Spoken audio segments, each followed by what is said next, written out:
আসসালামু আলাইকুম গাইজ। যারা নিজের হাতে পাওয়ার ব্যাংক বানাতে চান তো তারা চাইলে ব্যাটারিগুলো নিতে পারেন। এগুলো বিগ ম্যাক্সের অরিজিনাল 10,000 এমএচের ব্যাটারি দেখতে পাচ্ছেন। এগুলো অনেক মোটা আর অনেক ওজন। আমি ওজনটা একটু মেপে দেখাচ্ছি আপনাদেরকে।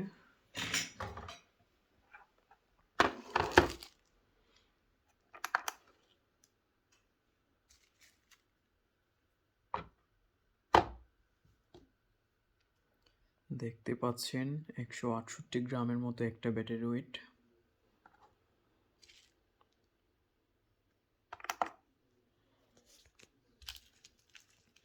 এই হচ্ছে সেই বিগ ম্যাক্সের ব্যাটারিগুলা। তো এগুলা দিয়ে চাইলে আপনারা পাওয়ার ব্যাংক তৈরি করতে পারেন। আর এমনিতে কোনো লাইট ফ্যান চাইলে চালাতে পারেন। এগুলো বিভিন্ন কাজে লেগে থাকে।